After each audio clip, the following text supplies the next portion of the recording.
Joe Hunk, John Abraham, 256-576-4977.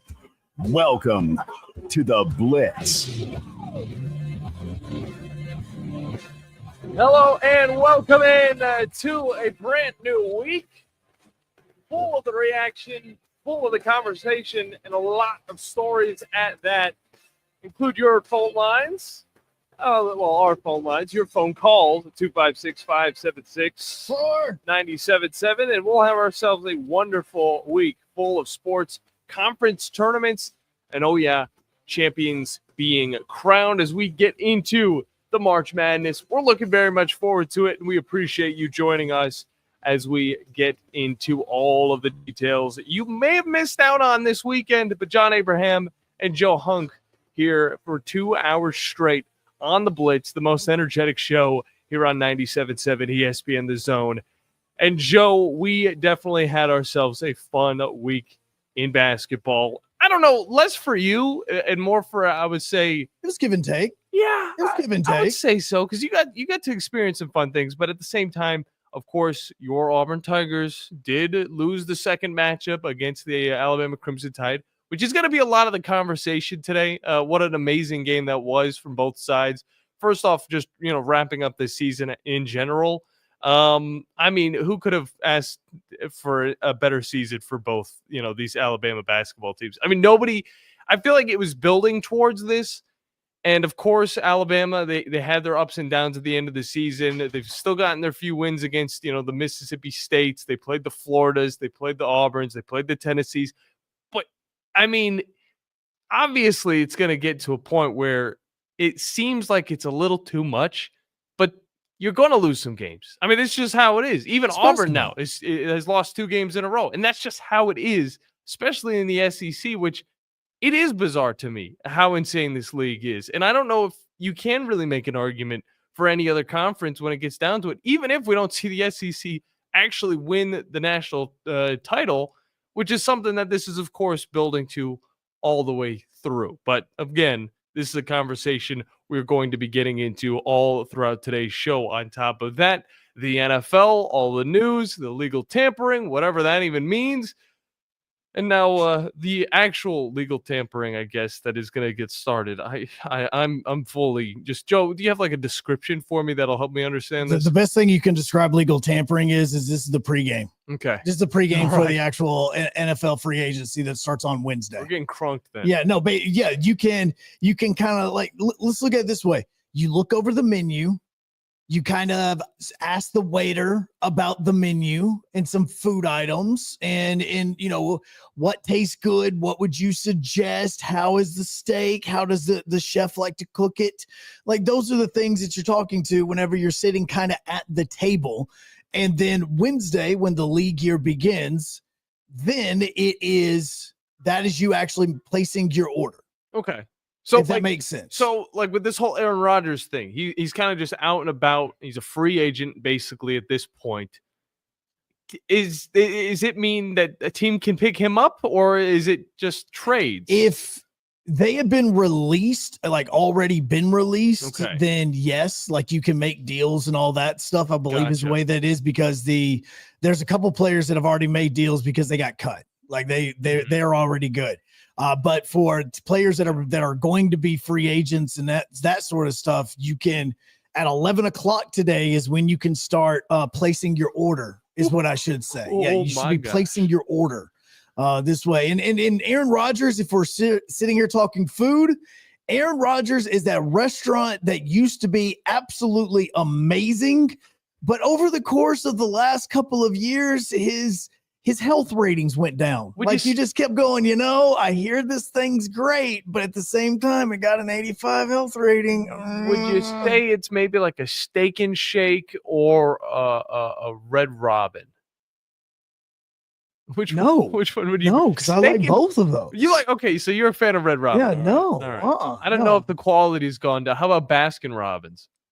I don't think I've ever had a Baskin Robbins, to be honest with you. I've never actually went to a Baskin Robbins store. I've went through the grocery line to get Baskin Robbins. I would say, fine, then I'll throw out my suggestion for an Aaron Rodgers, somebody that was great once before, pretty good. Aaron Rodgers is USC. Like, they just used to be great, but they still have that mystique of greatness. They're just not there. USC is not. Are you KFC? You're talking restaurants. Now you're talking about football teams, Joe. No, because you know what I'm doing? I'm not going to offend any restaurants. I already named like an airline company last week, and I thought to myself that was probably bad. So I'm just going to do a really general description of it. So think of that restaurant that used to be amazing, that everybody used to go to, it took you months. And I mean, you would have to plan 2 and 3 and 4 months in advance to try to get a reservation for. Okay. And now you go there and it's like, hey man, did you see what their health rating was over there on WFF 48? Wasn't that good? No. I would say Aaron Rodgers. I just saw Ollie walk by. I did too. I'm sitting here like, he's looking for you, I think. He needs help. Okay. He needs help. Okay, well, yeah. I'll be there to help you in a second, bud. Today's spring break. It's spring break started today. Yeah. And today is my day to hang out with little man. So I've got him set up back there so that he can play video games and play Spider-Man while we're going through the show. I would compare Aaron Rodgers to Steak and Shake. I'll be honest with you. Okay. I used to love Steak and Shake, and I still think it's got its moments at its very high points, which same with Aaron Rodgers. He can still, sling the ball in there every once in a while, but at the same time, I don't know. It feels like the quality has maybe gone down a little bit, or it's gotten a little difficult to even just deal with. But either way, the deals will be made, and I'm very much looking forward to it, Joe. It's going to be a lot of fun. This week's going to be very diverse in sports, mostly basketball, but the NFL is going to be fun to jump into, as well as the NASCAR, because I get a little bit more time this week since we got cut off last week, but that's just how it is. It was a very fun race at Phoenix, even though William Byron... who pissed Elon Musk off? Joe, what did I say before the show? I know. And what did I tell you I was going to be doing while you're talking in the beginning? Tweeting, yeah. You know what I can't do right now? Tweet? Because X is down, apparently. So that's why there's a thing right there that says an error has occurred. Wait a moment. Okay. Yes. Okay. I'm sitting and I'm trying to send out all of our social media stuff, and I was going to do that while you were talking. And I can't get on to any of my X stuff because somebody pissed Elon Musk off. Well, wait until, he dries off and maybe he can get Twitter going again. I will. Sorry. X. Continue. Okay. Maybe it's because we call it Twitter still. Maybe that's why. Well, you know what? Everybody should still call it Twitter because X is stupid. I don't think X is that bad. It's like his cars. Either way, if you want something that's never down and it tastes absolutely wonderful, head on over to our Big Zone Deals site and get yourself some amazing food, some of the best food in the North Alabama area for half off. On top of that, if you guys just want to know what's going on with 97.7 in general, what sports we got for you, as well as all the local coverage, go over to 977ESPN.com and you'll be up to date with all of that and more. Because you can also listen to the station on that site as well.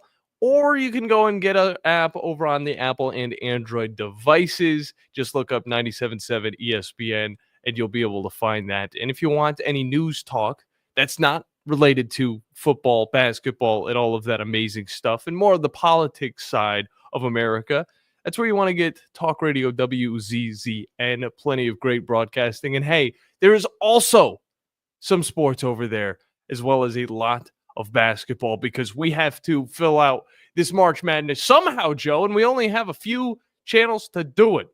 So, yeah, definitely, if you are all in on March Madness, get Talk Radio WZZN as well, and you'll be able to listen to practically the entire tournament, I would say, and it starts today. Well, it started yesterday, actually, with the Big South Conference Championship with Joe. I think the Big South Championship was actually up in Johnson City, Tennessee. Yeah, which was kind of a surprise to see because I just randomly caught the game after the NASCAR ensued. But today you'll get the Southern Conference Championship. That'll be over on Talk Radio. And tomorrow you're going to get the CAA Conference Championship. There's also so many different conferences that are actually in play when it comes to D1 basketball that I don't think I can name them all, Joe. So I might need your help throughout this whole thing. I believe it's 32, isn't there? Isn't half the field made up of AQs? I believe it's half the field.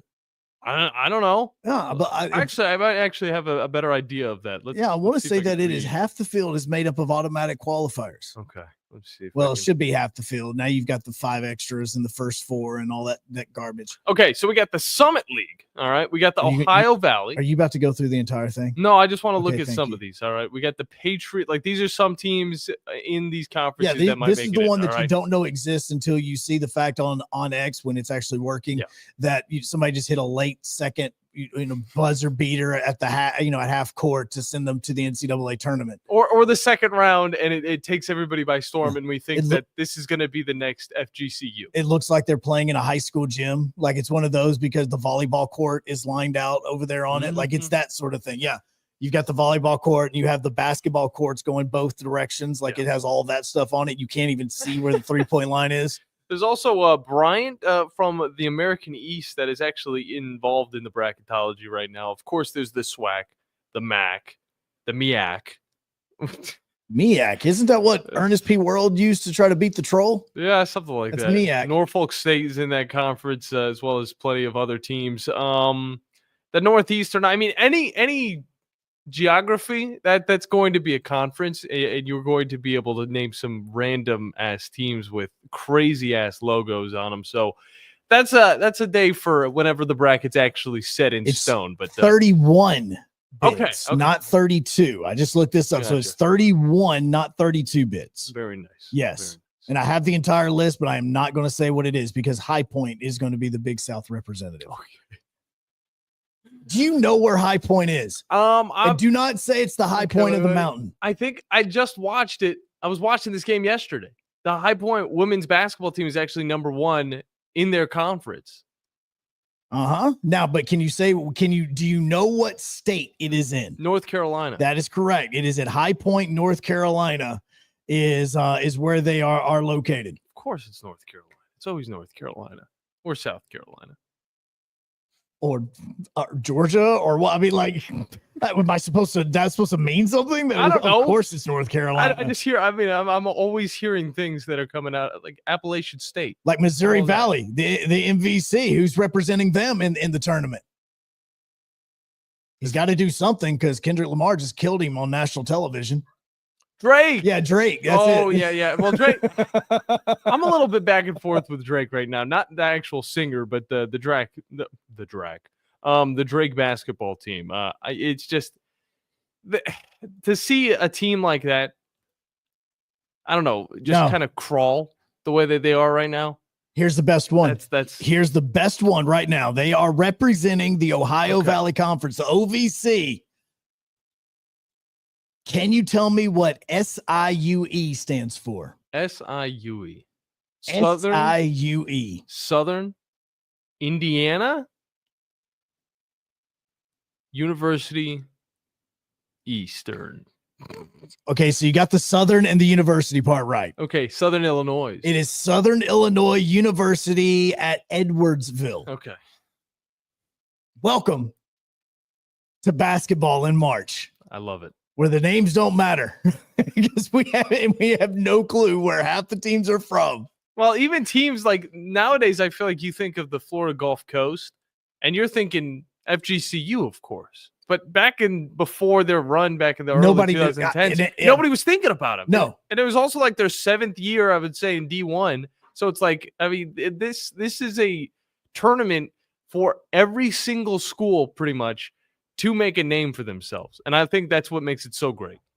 I'm going to be honest. That's what I think makes it so great. And on the other hand, we have the D2 tournament going on as well at the end of the week. And Joe, I know you know a little bit more about that one because you've been following this team pretty closely. Yeah, it's 2 teams. We'll have all that for you when we come back because both UAH men and women are heading to the dance. We'll let you know where. We'll continue as we go through. Phone lines are open to you at 256-576-977 as you listen to the Blitz.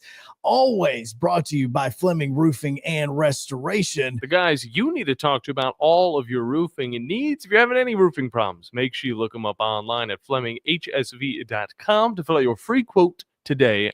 And as we do, they also do. They always show up. We'll be right back here on the Blitz on 97.7 ESPN The Zone and ESPN Winchester. Unlike Axe, who doesn't show up. Oh, the state's largest orthopedic group is growing to meet the needs of the patients in our community. The Orthopedic Center has long been the most trusted name in orthopedics in North Alabama. So as our area continues on the fast track, so does the need for premier orthopedic care anywhere and anytime you need it. TOC is proud to announce the opening of our new locations in Albertville and Hampton Cove, along with the grand opening of our newest office in Decatur. These clinics will offer the same high-quality orthopedic care you have come to associate with TOC, with the convenience of being closer to home. As a patient, your time is your most precious asset, and we recognize that at TOC. That's why we are also proud to announce the opening of our urgent ortho clinics to handle those bumps and bruises that need prompt attention. These clinics are available to care for acute orthopedic injuries with no appointment necessary. With 38 physicians, 20 centers of excellence, and now more than a dozen locations to serve you, TOC will continue to be the name you turn to for the best orthopedic care at the right time. Visit our website at visittoc.com for more information. TOC, helping you live a better life. Tom Luganville here for my friends at Woody Anderson Ford. Bobby White and his team take great pride in their service department, and you can see it the moment you walk into those beautiful new service lanes. And just like a championship team, they all work together to make sure your experience is second to none, whether you drive a Ford or not. Also, check out the gold certified pre-owned inventory at Woody Anderson Ford for great deals every day. Stop by and see them at Jordan and Sparkman or at Woody Anderson of Madison on Hughes Road, or visit WoodyAndersonFord.com. We aren't a winning school. We are a championship school, and we make legends. Join the Crimson Tide as they look to continue to rise to the top of the NCAA basketball mountain on your home for Alabama basketball. Listen to Alabama basketball all season long on 97.7 ESPN The Zone.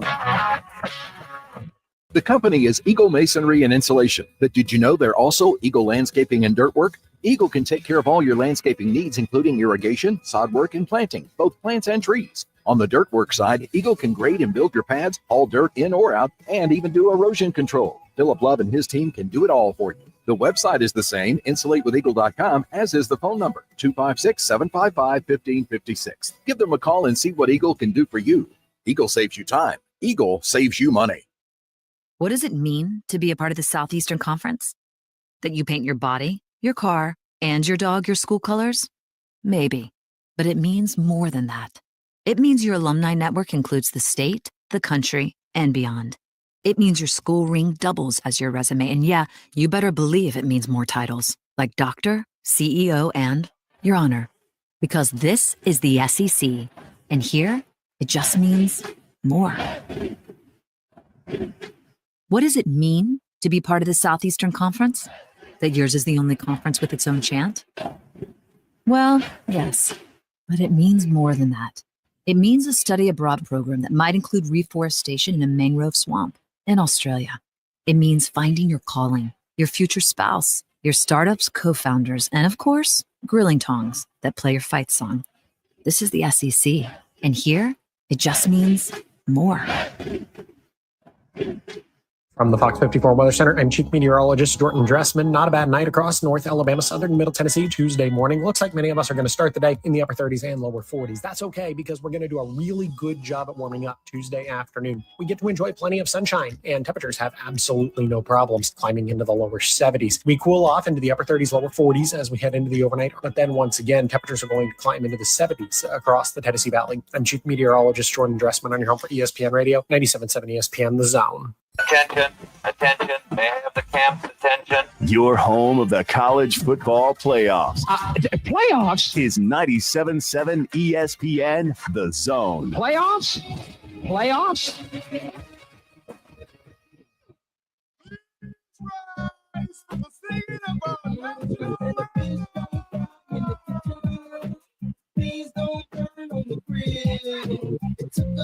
Welcome back in to the Blitz. John Abraham, Joe Hunk here for 2 hours straight of sports talk. We appreciate you hopping in. 256-576-9777 is the number to get in on the conversation. We're focusing heavily on some SEC basketball as well as just college basketball as we get into the postseason. On top of that, legal tampering continues. Players begins. Yeah, well, I mean, it does begin, but it kind of already started. I mean, it was tampering within their own organizations and all of that stuff. Like, it's really just now the news things can be official. And this is the reason why Elon Musk needs to get his crap together. Of all the days, Joe.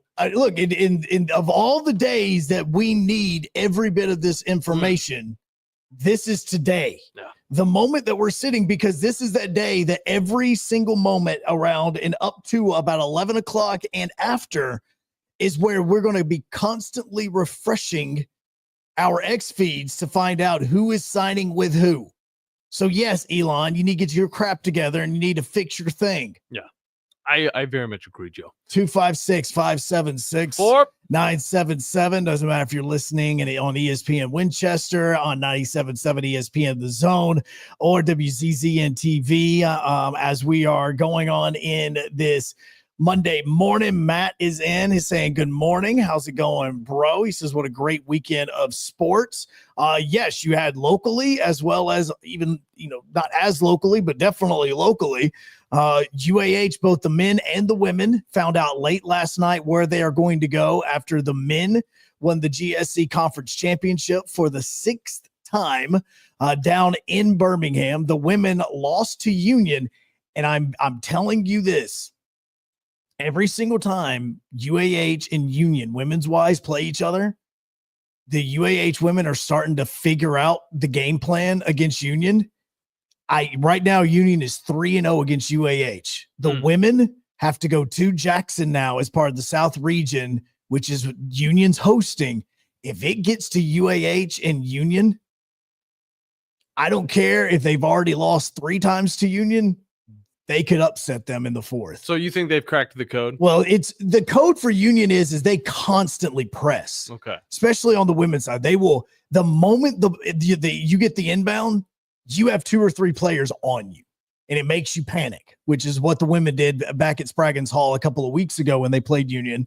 And then yesterday we were watching it as at Charger Park while we were doing lacrosse, and you could see that the women had figured out to break that, you just have to push it up the court quick. And then once you get past half court, Union backs off.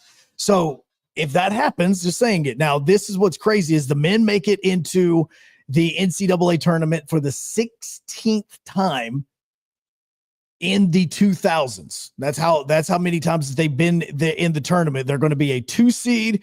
They're going to be taking on 7 seed Tampa on Saturday. We don't know the times of the games. Those are all going to be figured out today. What's crazy for the women is the women are a 6 seed in the South region. Their first opponent is going to be Nova. Over the course of the next week and a half, you're going to hear that Nova name a lot. Just between the men and the women, you're going to hear that Nova name a lot. Yeah. The last time the women made the NCAA tournament was 2020. They didn't even get to play their first game in the tournament, which was going to be against Lee, because that game was supposed to take place on March 13th. Everything shut down on March 12th in 2020 because of COVID. So their last win that they have in the NCAA tournament was over a decade ago, 2013 versus Tuskegee. What the heck? 78-69. This is only the 4th time in program history that the women have made it to the NCAA tournament. Well, congratulations to them. And according to NCAA.com, right now it's saying that Alabama or UAH is going to be playing against number 7 Tampa, and that's going to be at 2:30 p.m. But again, tournament style, you're going to get games pushed just a little bit. So think about it as right after the Tom Abraham show. Correct. But it's on Saturday. Is that Saturday for the men or is that the women? It starts, this is the men's. It's March 15th. Yeah. So on March 14th they're playing on the 15th. So that's official now. Mm-hmm. Okay. Cause that was something we were looking for to see what was going on, because the 15th is actually going to be on a Saturday. So the 14th is on a Friday. So the women are going to be playing on the 14th against Nova. That's what we're trying to figure out what the start time for that one is. I got you. Now, also, you have the Alabama taking down Auburn. And John, I know that you said it wasn't a bad way. Like, oh, I know it sucks that, that Auburn lost for me. I'll be honest. I'm kind of unaffected by it. I don't doubt it, Joe. It's not going to change anything for the Auburn. And I'm wondering, and maybe part of the reason is I was only able to casually watch it because I was working. Mm-hmm. But as it took place, I just went, would you look at that? Well, I don't know if you speak for the rest of the Auburn fans. I mean, you saw how crazy that arena was. I mean, that place was popping. That place was loud. Any bucket, which most of them seemed like they came from Janai Broom, which they did. They did, especially that last three. Any bucket, it made that place feel like it was about to fall down. Okay, so the fans, the students, they were there and they were wanting a win to end off the season. And then on top of that, it would have led to, Coach Pearl maybe cutting down the nets after the game because, of course, that's what you do when you win the championship, at least the regular season champion. We saw it with UAH whenever they did it. You typically do it. But he did not because, of course, the loss. And when they did win the season, the regular season championship, it was at a different arena. So whenever that happens, you usually don't cut down other people's nets. But regardless of that, I think that Auburn's going to be fine. I think the fan base is still a little shook from it just because it's against, of course, their biggest rival in the form of the Alabama Crimson Tide. But, for Alabama, I think this is the perfect way for the season to end. And regardless to, Auburn, I think this is the perfect way for the season to end. Now you set it up to where you're both 1-1 going into this tournament against each other. And now who knows? I mean, there is a chance that these teams will find each other at the end in Nashville. And that's honestly what I'm looking forward to because right now this is what the bracket's looking like. All right. Day 1 on March 12th. You can listen to all of this on 97.7 ESPN The Zone, by the way. South Carolina, Arkansas, going to be facing off against each other to get everything started. All right. These are kind of, I don't want to say these are two bottom feeder teams because Arkansas currently has a spot in the NCAA tournament. But then you got Texas and Vanderbilt, LSU, Mississippi State, Oklahoma, and Georgia. So those are the first 4 games that are going to be played. Then you have the first 4 on a bye. That's Ole Miss, Texas A&M, Mizzou, and Kentucky. All right. If we see Ole Miss get the win against Arkansas or South Carolina, they're playing up against Auburn. Auburn can easily win against any of those 3 teams. I think they have the easiest side of the bracket. And of course, it's going to happen when you're the number 1 seed. You go down and you see where Alabama's at, Oklahoma, Georgia, and then whoever wins that one, playing Kentucky, they play Alabama. I could easily see Kentucky winning. If not, I could see Georgia winning. I could see Georgia getting by a Kentucky team on a surprise ending and facing off against Alabama. But outside of that, I feel like we're just going to see Auburn, Tennessee, Florida, and Alabama facing it off. Now, I know what you're saying, all right?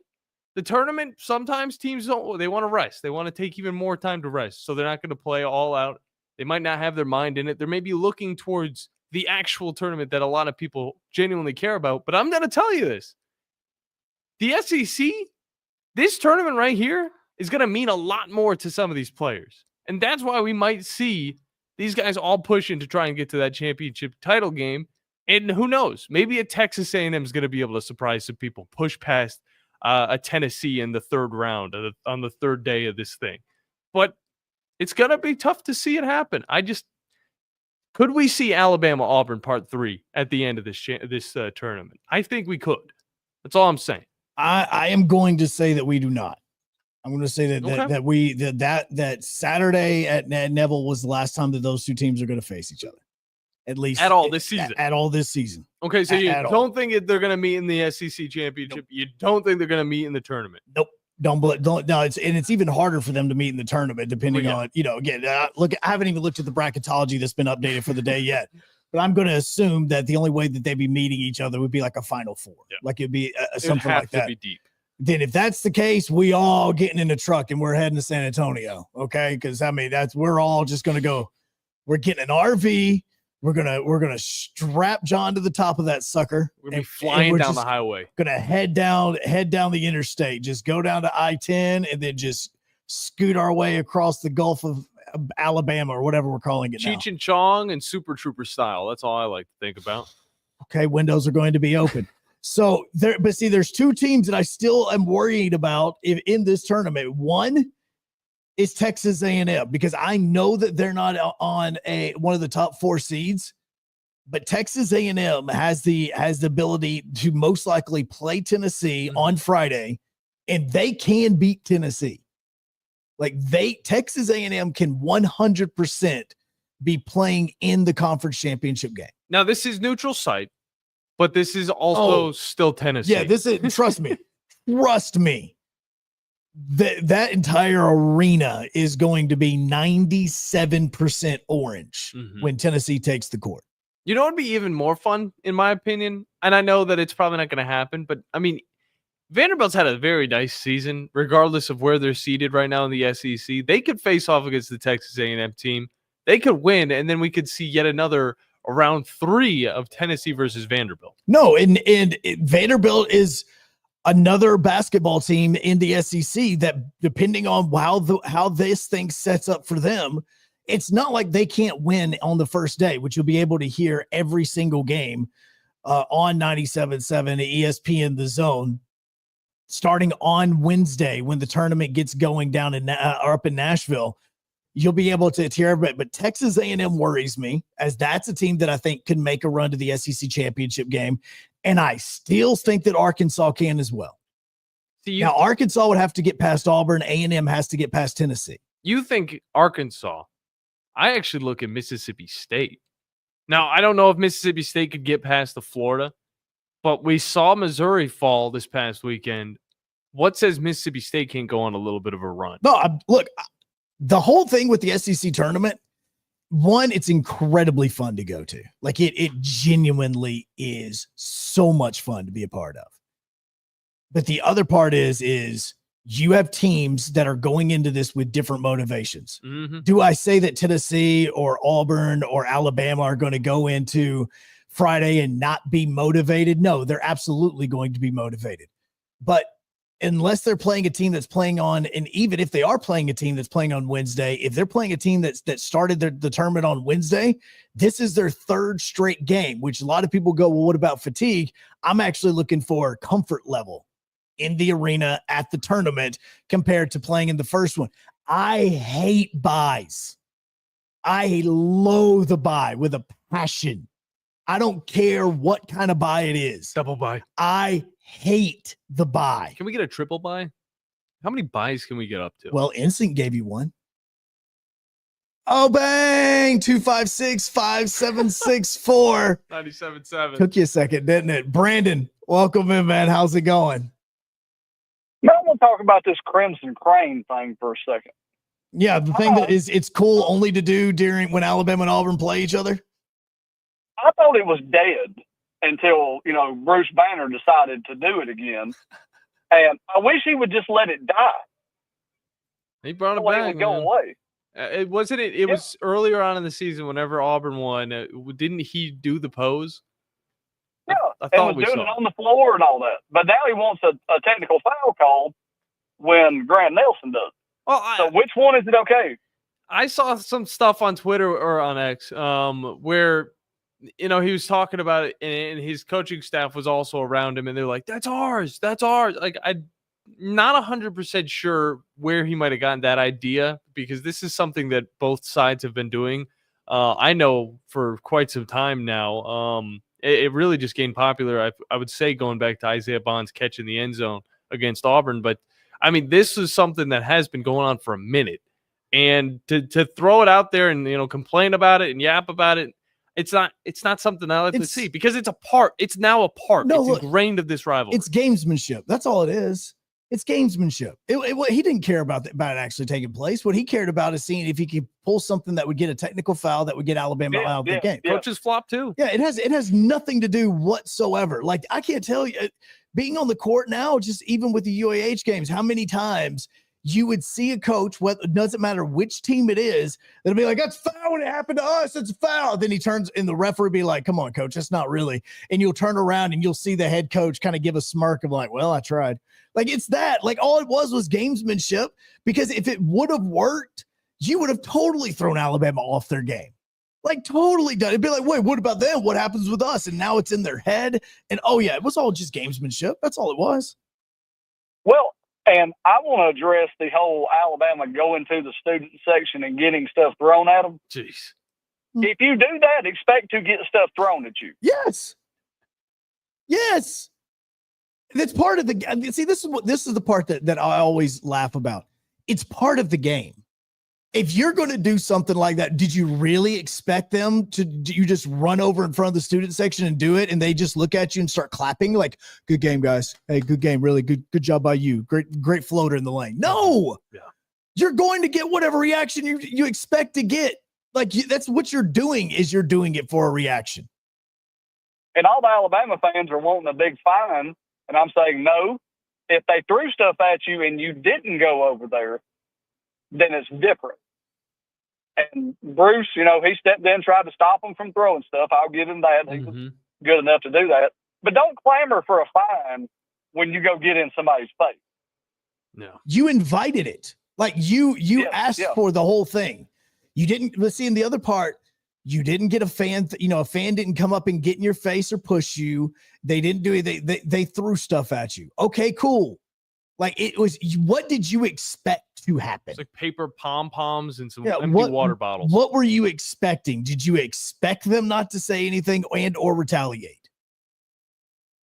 It's the biggest rivalry in arguably, you could say the biggest rivalry in all of college sports. And now you expect them to, whenever you do something right in front of their student section, somebody that I know for a fact has not illegally snuck something into the arena at some point in time, to be of level-headed mind and not throw something at you. Seriously? Well, it happened last year in the Duke-Carolina game at the end of the season. They did the exact same thing.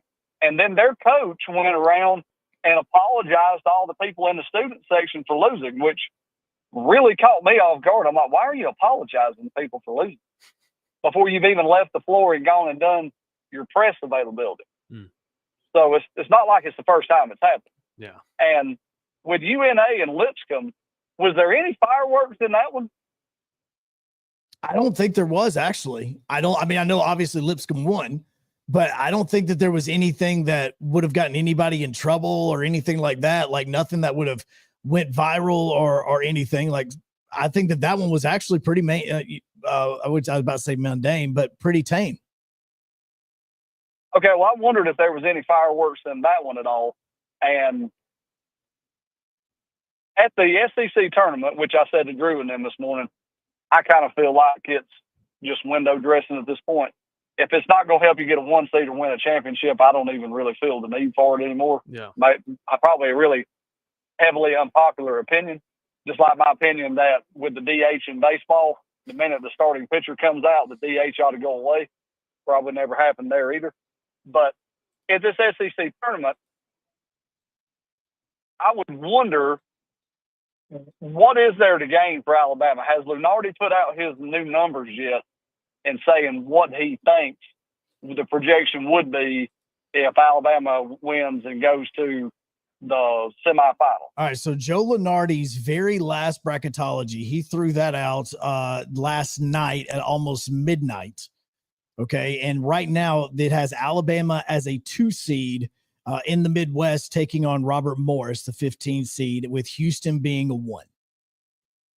Okay, so if Alabama were to win the SEC tournament, would that be 1 seed grounds then? Look, is there any room to move? That is where, for me, I continue to ask the question, what has Houston done that deserves them to be ahead of an Alabama or a Tennessee? I would say that there's definitely a possibility that Alabama could be a 1 seed, even if they don't win the SEC tournament. I think if they keep it competitive in the championship game, I think there's still an opportunity for them to make it in. Because Auburn's going to get a 1 no matter what. Mm-hmm. Yep, and most likely Florida's going to get a 1 as well, and you could probably say it's Duke that is going to get the other one. Yeah, so Alabama in this tournament would be playing for the possibility to get a 1, but Auburn has nothing to gain. No, Auburn right now, look, there have been media members that are around all the bracketology and how it's all designed for weeks. It is saying that Auburn could literally not play their last week of the regular season and not play in the SEC tournament, and they still would be the 1 seed. And that's why you're fine with them losing. Yeah, I mean, I was like, I don't really care. I mean, obviously Florida you want them doesn't to need- win, but Florida doesn't need to win it to maintain a 1 seed then. I don't believe so. I think that their body of work that they've done, especially over the last couple of weeks. See, I think that a lot of times we put too much stock in the SEC tournament. I think there's way too much of, unless you're a team that is one of the first 4 out or one of the last 4 in, like you're at that line where you may need to win 1 or 2 games so that you can solidify your spot. Okay, that's different. But as far as the top of the brackets are concerned, I feel like everything is kind of nailed in stone. The only thing that I do question would be Houston over Alabama and or Tennessee. That's what I don't get for the 1 seed, because Houston's 2 of their 4 losses that they have this year have actually been to SEC teams. So, Agreed. and so it's like, when you've actually played these opponents, that's what happened to you. And the 2 losses were to Auburn and Alabama. Why should they be ranked ahead of Alabama if they didn't beat Alabama?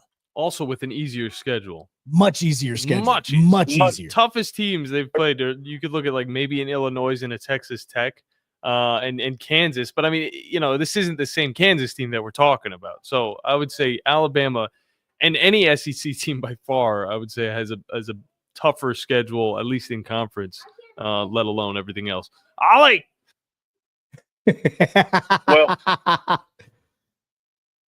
Well, I'm looking forward to betting on some 5-12s this year. I'm hoping that's where I'm going to make my money and what I'm doing. So I'm hoping they give us some real good 5-12 matchups.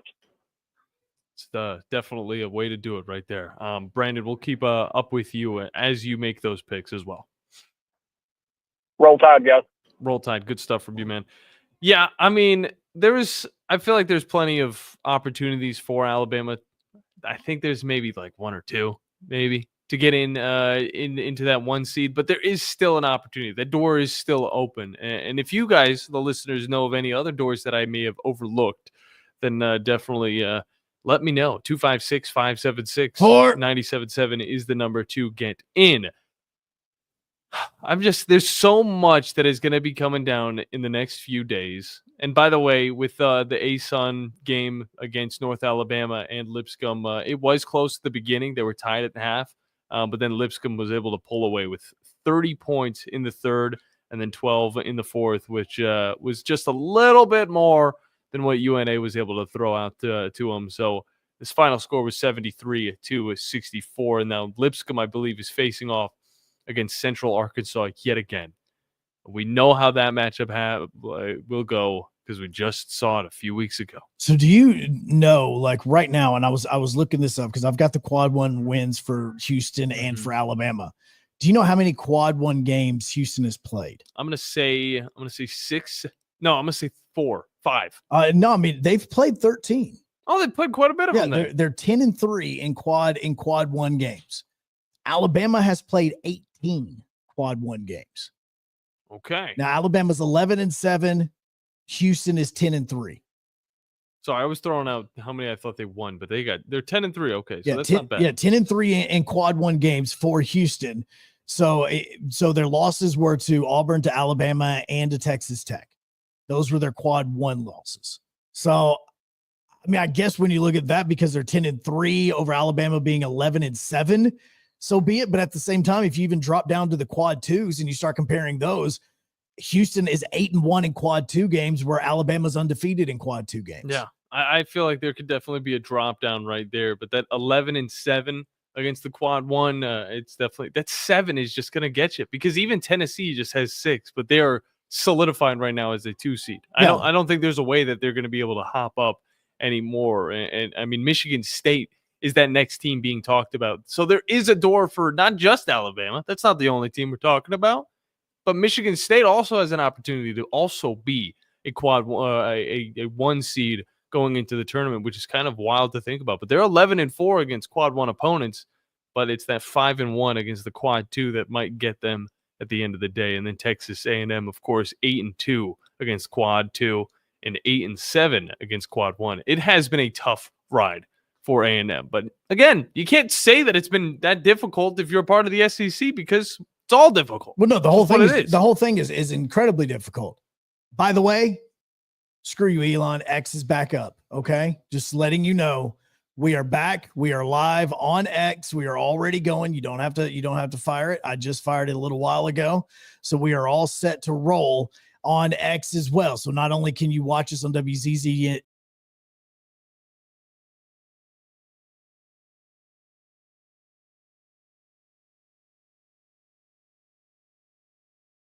576-977. No matter if you're in ESPN Winchester, if you're listening here on the Zone or watching on WZZN TV, we'll be right back as you watch and listen to the Blitz on this Monday morning, just about an hour away from what?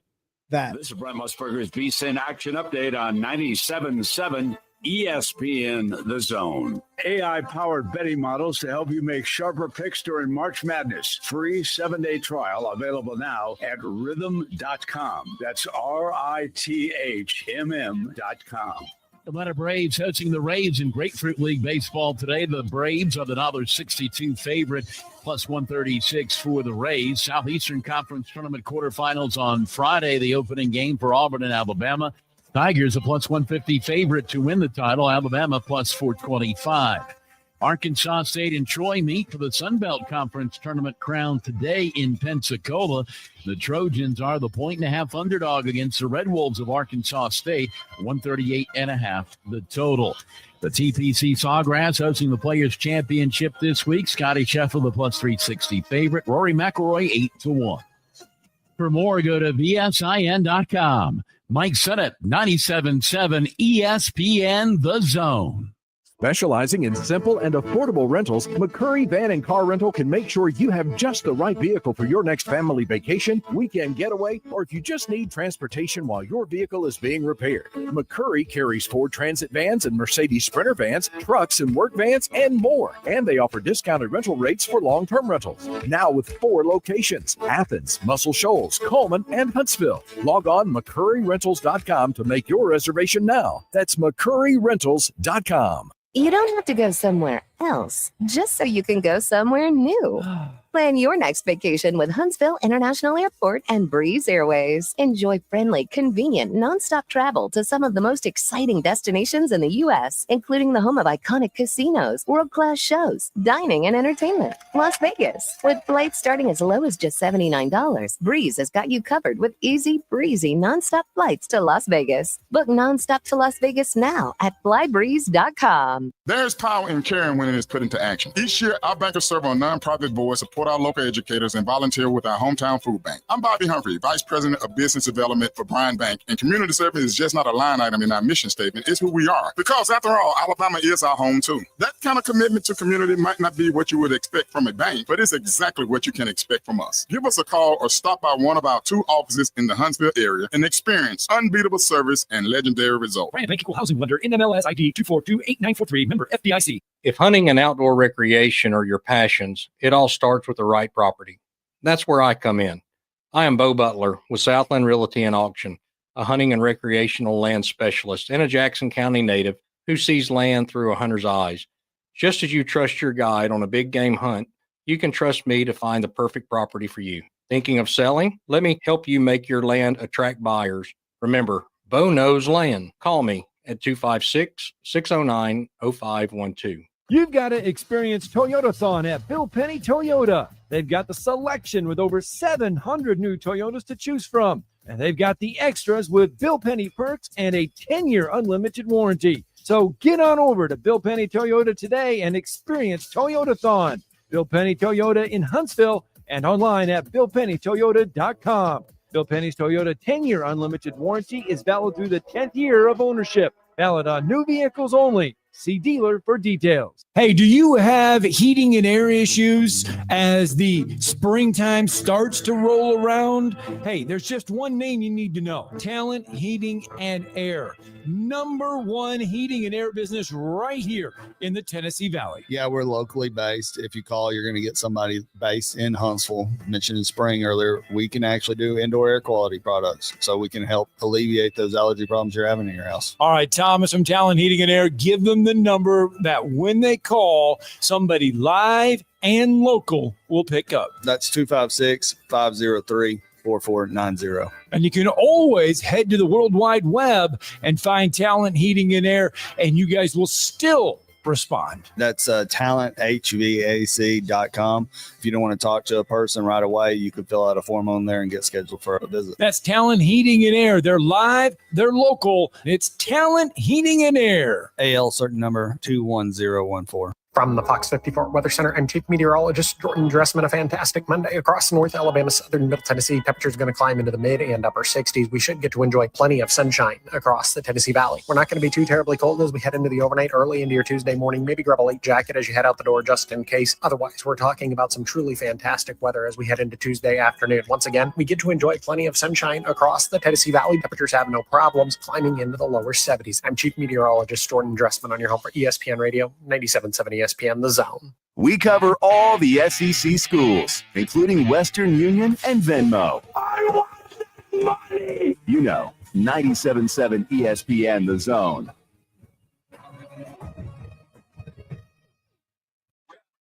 Hey girl, I like your flavor. Wish I could be your neighbor. Must be called me by the way you shake your birthday flavor. Hello and welcome back in to the Blitz. Joe, have you heard of these things that go on your nose? Like, okay, so let me ask you this. The breathing strips? No. Oh, that's the first thing I thought of. Do you have a deviated septum? Do you know if you got a deviated septum or something like that? I think we have one in the bathroom back there. No, that's just a down toilet. It's just a broken toilet. Oh, is that not what that means? No. Okay, my bad. It's when like one nostril is more open than the other one. Oh, that happens to me every single day. I have one collapsed nostril. Okay, so you have a deviated My septum. my right nostril. I'm pointing to it right now on WCZN TV. Oh wait, I don't have you on. Oh, my bad. Sorry, I get busy. Yeah, this one right here, the one I'm pointing to. Not trying to flick anybody off on the camera. This one, You are flicking me whenever I take a deep breath, yeah, it collapses. So my Because left nostril of an incident that happened Okay. a long time ago between me and a dog. So an incident had to happen for yours to be like that. Mine's not like that at all. Okay, so I just have, I just can't breathe as good out of one side as the other. But there's these little things. They are similar to nose strips, kind of. You're supposed to open them up. They're plastic. You get magnets. You put the magnets on your nose, and then you put them on top. And if you're watching on WZZN TV, you're getting the full experience right here. And then it just opens up your nostrils. So you look like a 1993 football linebacker about to go out and destroy somebody. It's a little bit smaller than those Okay, types just of double strips. checking. Okay, but yes, at the same time, yes, you would look super cool being an athlete. We got to get sponsored by these guys so I can actually, get a few pairs and then see just that get them continuously coming in. I wish that could help me, but this thing is like nerve damage. It's never going to be back.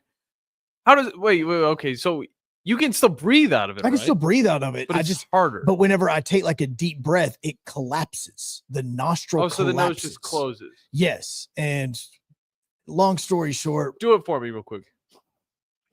See, now you can see it collapses. Wait, look directly at the camera. Okay, hold on, let me turn my head around, okay? All right, so watch the nostril, okay? Is this one right here? Zoom in. You got it zoomed in. Let me know. All right, so this is what happens in my nostril. You got to be watching on WZZN TV. Put that head up a little bit so we can see. Okay, you got it? Yeah, I can see. Okay, now watch this nostril. See, here's the left. Oh, okay, here's left. See, nothing happens, right? That's a good nose. Good nose. Good Now sniffer. watch the right. Yeah, that one closes in. It's like flexing a pec. Yeah, it is. Huh. It is, and it's all because my wife and I, she was my girlfriend at the time, we were at a party on the 4th of July. Oh no, boy. We were playing Cards Against Humanity. Oh. And the house that we were at, the owners had this big, huge, lovable dog that I just sat beside. And like he and I were buddies, man. I had like my arm around him. He was helping me play like Cards Against Humanity. Like he did not want to leave my side for nothing. Dogs are good wingmen. They were amazing. Yeah. Then the fireworks started going off. Oh no. So I looked at him and he just, and I jerked my head back. I was like, whew, all right, that was close. And I looked down at my cards and my cards were just covered in blood because his tooth went straight through my nostril. Oh, geez. That's a jackass stun right there. Yeah, no, except it was not done on purpose. By the way, I won the game. I think it may have been out of sympathy, but I think I ended up winning the Cards Against Humanity game that day. Good job. Everybody else also kind of stopped playing, even though I kept wanting to go. I was fine. Like, we don't have to stop this thing. We're not stopping it. We'll be back in the second hour. By now, you know about Eagle Masonry and Insulation, and maybe you know that Eagle also does landscaping and dirt work. But how about after paint work? Shower doors, shelving, and mirrors, all taken care of by Eagle, the same Eagle that takes care of all your masonry, insulation, and landscaping needs. Eagle brings the same level of expertise to all these disciplines, and they're ready to provide you with a free quote. The website is the same, insulatewitheagle.com, as is the phone number, 256-755-1556. Give them a call and see what Eagle can do for you. Eagle saves you time. Eagle saves you money. Have you discovered Good Company Cafe? The place for breakfast, brunch, lunch, and so much more. Enjoy brunch all day and pair with one of our many seasonal refreshing drinks, including alcoholic and non-alcoholic options. Choose inside or outside on our gorgeous, spacious, dog-friendly patio and have some fun with friends playing yard games in the courtyard. See catering, to-go options, and lots more at goodcompany-cafe.com. Good Company Cafe, 7500 South Memorial Parkway. Are you trying to find a new house? Are you trying to find the right loan, the right people to do your loan? Look no further than the Bank of Frank Ewing in Hazel Green. John Kendall, the Vice President of Mortgage with me. John, when they need a loan, and I say they, when people need a loan, it's about them. That's right, Scott. Our whole motto is it's all about you. We're going to be okay. You're the one making the investment. We want to make sure that you're taken care of. How do they find you? Give us a call at 256-507-9180, or they can catch us online at bankoffrankewing.com. It's Bank of Frank Ewing in Hazel Green, where they take the home loan to you and they make it all about you. Bank of Frank Ewing in Hazel Green is an FDI insured bank, as well as an equal housing lender. NMLS number 446707.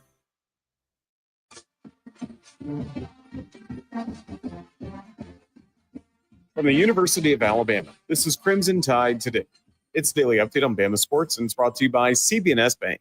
Bank anywhere, at any time with CB&S Bank's digital solutions. Managing your finances has never been so easy. Hello again, everybody. I'm Roger Hoover. Here are post-meet thoughts from Ashley Johnston following Alabama gymnastics Friday meet against Florida. Yeah, I mean, what an electric night that was. I think we weren't sure what that energy, what that crowd was going to feel like going into spring break this week. And I thought it was awesome to see everybody really dial in, bring the energy, bring the investment to create what was a really spectacular night.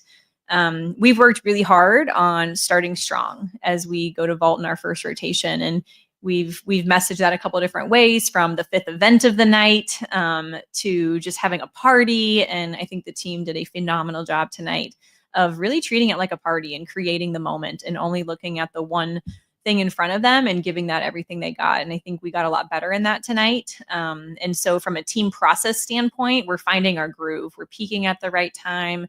I'll have more in a moment.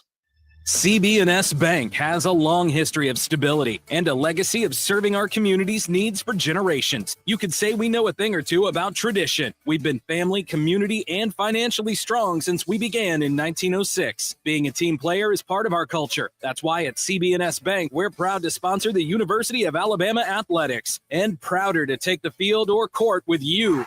Visit cbsbank.com today. Member FDIC and equal housing lender. Join us tonight for Hey Coach and the Nate Oates Show, presented by Alpha Insurance, live at 6 p.m. Central at Baumhauer's Victory Grill in Tuscaloosa. Crimson Tide Today is brought to you by CB&S Bank. Crimson Tide Today is a production of the Crimson Tide Sports Network from Learfield. Hello, listeners. My name is Jonathan Dunwoody, and I'm at Minuteman Press. We are a full-service print shop that is locally owned and operated. I have personally been handling direct mail for over 17 years and have a great relationship with the USPS. We are the only print shop in the area that is listed as a print provider on their website and the only printing franchise that can use their logo as our partner on marketing materials. We can help from conception to design, print, and delivery to the post office. And with our easy, secure online payment option, you don't even need to leave your office. Minuteman Press, we're not just putting ink on paper, we're building relationships. Rocket City, for air that's cool and clean, contact Sensa Green Heating, Cooling, and Insulation. Get HVAC smart with Professor Green and the expert team at sensagreen.com. Now offering up to $1,500 off any new Bryant system. Whatever it takes, Sensa Green has Huntsville covered. Remember, folks, with innovative, sensible green solutions, contact Sensa Green Heating, Cooling, and Insulation. This is Brent Musburger's VSIN Action Update on 97.7 ESPN The Zone. AI-powered betting models to help you make sharper picks during March Madness. Free 7-day trial available now at rhythm.com. That's RITHMM.com. The Atlanta Braves hosting the Rays in Grapefruit League Baseball today. The Braves are the $1.62 favorite, plus 136 for the Rays. Southeastern Conference Tournament quarterfinals on Friday, the opening game for Auburn and Alabama. Tigers a plus 150 favorite to win the title. Alabama plus 425. Arkansas State and Troy meet for the Sun Belt Conference Tournament crown today in Pensacola. The Trojans are the 1.5 underdog against the Red Wolves of Arkansas State, 138.5 the total. The TPC Sawgrass hosting the Players Championship this week. Scotty Scheffler, the plus 360 favorite. Rory McIlroy, 8-1. For more, go to VSIN.com. Mike Sennett, 97.7 ESPN The Zone. From the Fox 54 Weather Center, I'm Chief Meteorologist Jordan Dressman. Not a bad night across North Alabama, Southern and Middle Tennessee Tuesday morning. Looks like many of us are going to start the day in the upper 30s and lower 40s. That's okay because we're going to do a really good job at warming up Tuesday afternoon. We get to enjoy plenty of sunshine and temperatures have absolutely no problems climbing into the lower 70s. We cool off into the upper 30s, lower 40s as we head into the overnight. But then once again, temperatures are going to climb into the 70s across the Tennessee Valley. I'm Chief Meteorologist Jordan Dressman on your home for ESPN Radio, 97.7 ESPN The Zone. Log on today, 977ESPN.com.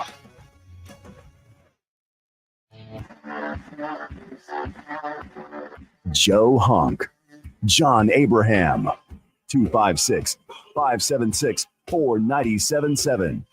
Welcome to the Blitz. Second hour, final hour, best hour on 97.7 ESPN. The Zone. It's not really the final hour.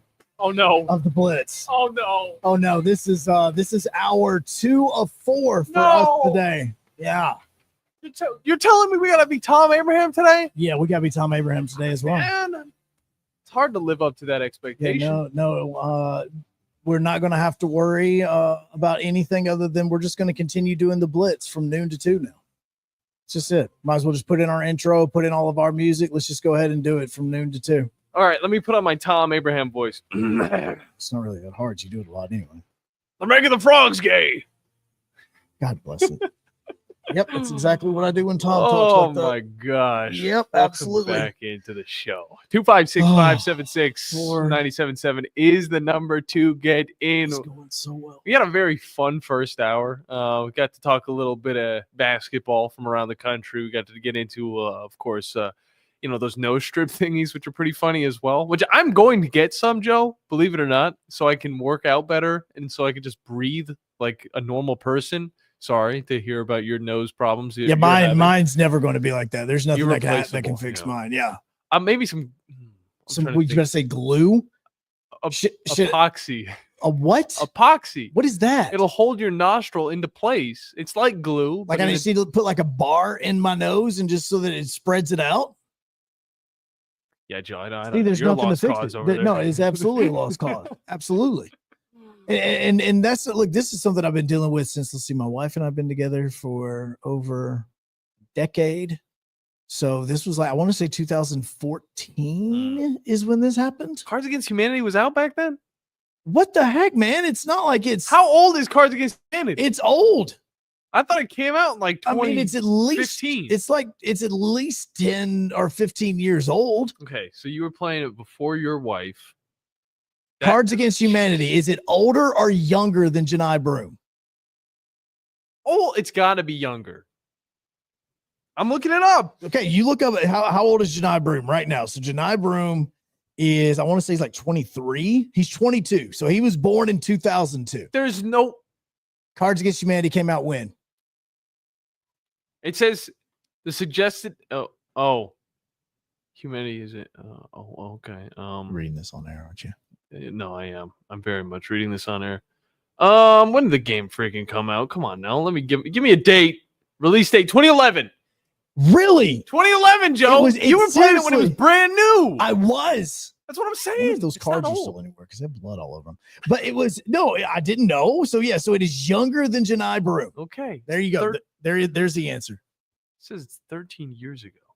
It's 14 years ago. Yeah. Wikipedia. Come on. Yeah, 14 years ago. You're supposed to be reliable. Yeah, May 2011. Thank you, Matthew, who apparently could get this a lot quicker than a lot of us was going to be able to. So He's a good man in the chair. that is absolutely. And Alabama beats Auburn. Do you call it an upset? I mean, it's a top 10 matchup. I'm not calling that an upset. No, it's a top 10 matchup. I'd say with the way that Alabama has been playing, I could see, and it's been good basketball just against good competition. I see why people would say it would be an upset. Also, on top of that, the ranking, they're number 7, but you lose 2 games and you're instantly pushed back out of the top 5. So this could have happened to any team just on the bad days. Auburn has been able to continue to roll hot. And honestly, in this stretch, the last 10 games, they've been able to look better than everybody, while as also showing how much depth they truly have. Because I'll tell you this, I didn't think that Chaney Johnson or Miles Kelly would be anything to the point that they are right now, but they are that important to the team that it is absolutely ridiculous. Chad Baker-Mazara, he was one of those guys early in the season. Obviously, with all the foul troubles, that's going to cost him. That's going to bite him in the butt. But at the end of the day, he is still an effective player that has helped this Auburn team get to where they need to be now. So this team has really surprised me. For Alabama, though, to win big time, good stuff. Grant Nelson got back on his horse, and it looked really nice.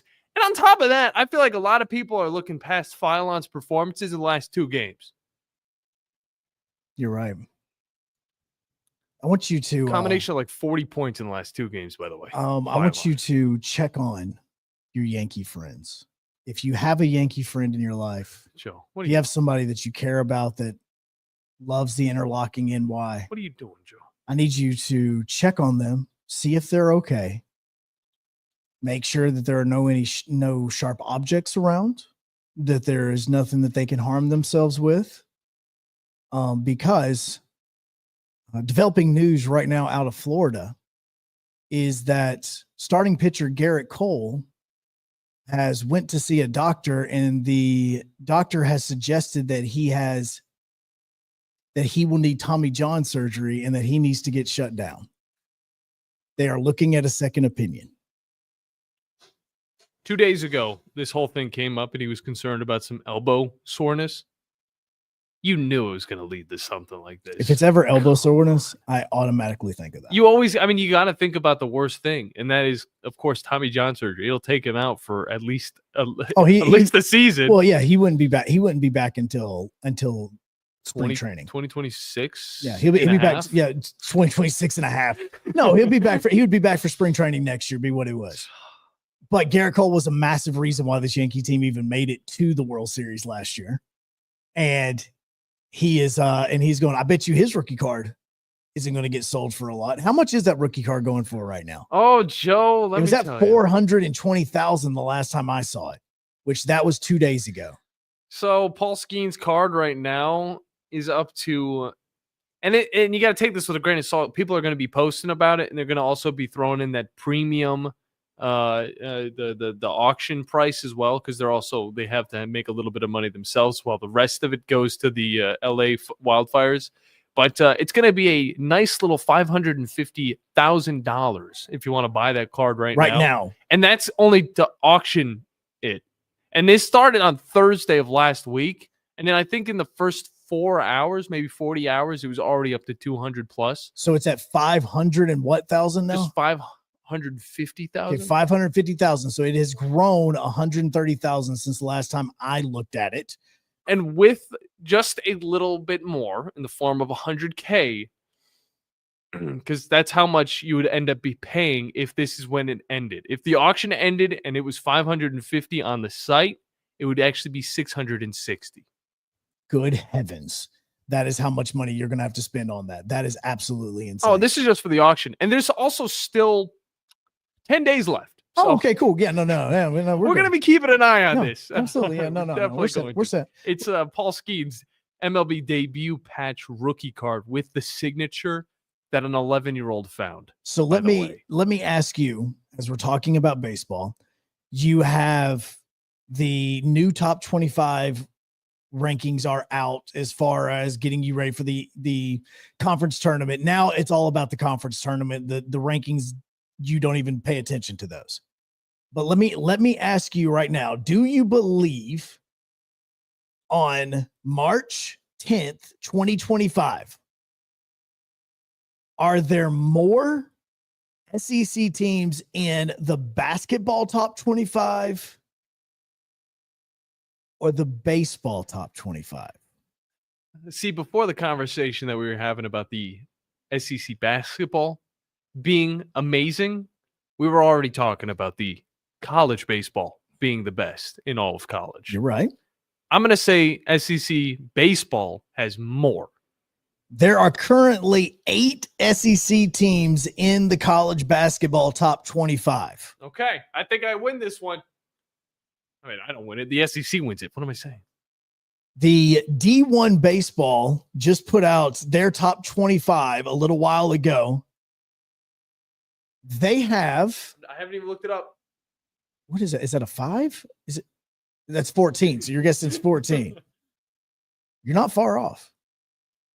12 SEC teams are in the top 25 college baseball wise. That means that the SEC makes up 48% of the top 25 in college baseball. The top 4 teams in the country are all SEC. Yep. LSU is at number 1. Tennessee is at number 2. Arkansas is at 3, and Georgia is at 4. And I believe 2. That's right. I said that right. Georgia is at 4. That's wild. I believe 2 out of the 3, maybe 4 undefeated baseball teams in all of NCAA D1 baseball. It includes Alabama and Tennessee. Is that right? Tennessee's still undefeated right now. Yes. But I think Boston College might also be in that thing as well. I just want to ask this question, and maybe we've got some northern radio hosts listening. What do you guys talk about? Do you talk about the SEC, or do you talk about are you talking about the Big Ten? Are you talking about the ACC out east? What do you guys? Is there sports talk that even talks college athletics out in the West? That's what I want to know. What are we talking about here? Probably Utah, where they're sitting there like BYU's better. No, Utah's better. Oh, we got a hockey team now. That's it. We're all unified under that Utah hockey team banner. Why do I feel like there's just a strip of college sports that is talked about every single day, and then nobody else knows what they're talking about unless they're talking about the SEC or the Big Ten? The other people that are like in it, you're talking about the North, they're mostly focused on the fact that in 45 minutes from right now, legal tampering starts. That's probably what their conversation is about, because even as I'm sitting here, like all of my X feed is made up of solely everything NFL wise. Gotcha. Also, Jay just threw out that Alabama did lose last night. God bless it, Alabama. To Presbyterian. Can't have nice things, man.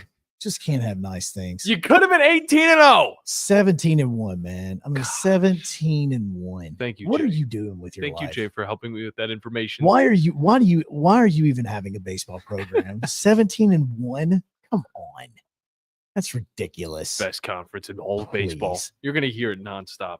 No, look, if you were any other sport outside of the NFL right now, do not drop your news today. Just do not do it.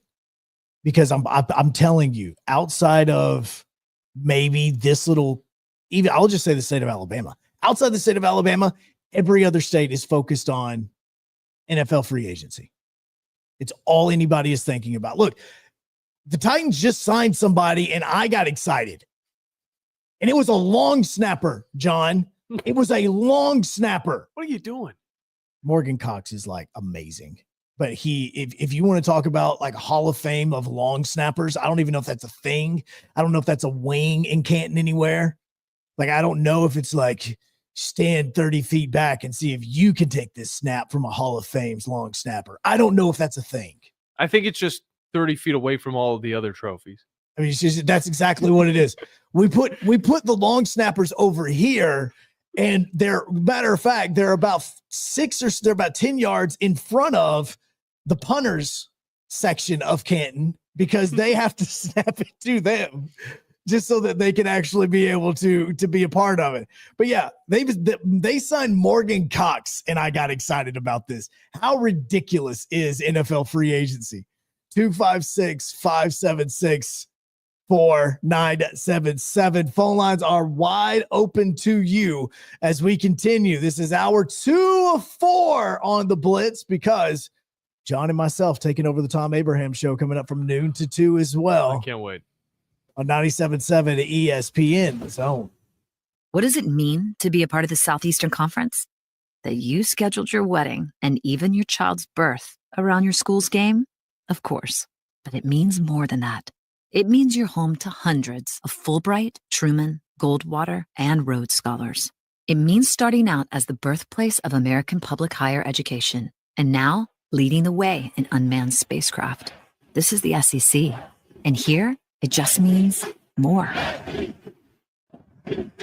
What does it mean to be a part of the Southeastern Conference? That there's an honest-to-goodness chandelier in your tailgate tent? Perhaps, but it means more than that. It means pioneering medical solutions to predict new flu viruses. It means leading globally diverse teams to eliminate starvation in developing countries. And it means being home to one of the nation's top cybersecurity programs. This is the SEC. And here, it just means more. In the Army National Guard, soldiers serve part-time and close to home. My community means everything to me. It helps shape me into who I am today, and is where I choose to raise my own family. That's why I joined the Army National Guard.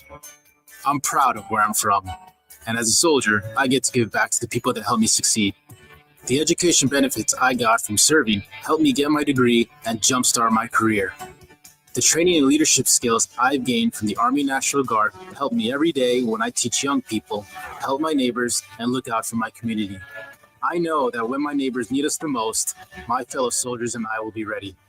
My family loves it here, and my part-time service means we get to stay here. Serve part-time in the community you live in as a proud member of the Army National Guard. Talk to your local recruiter or visit nationalguard.com. Sponsored by the Alabama Army National Guard, aired by the Alabama Broadcasters Association and this station. Uh-oh, Brad's buzzed. Oh, yeah? Yeah, he's starting with the woots.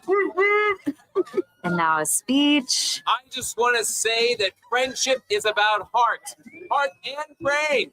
Who's with me? Good thing is, he knows when he's buzzed. And my brain is saying, when it's time to go home, somebody call me a ride. Love that guy. Me too. Know your buzzed warning signs? Call for a ride when it's time to go home.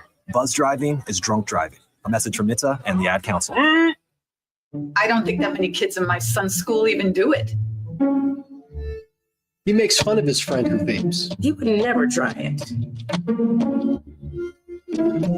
She's in his arm. She's on the honor roll. She's just not the type.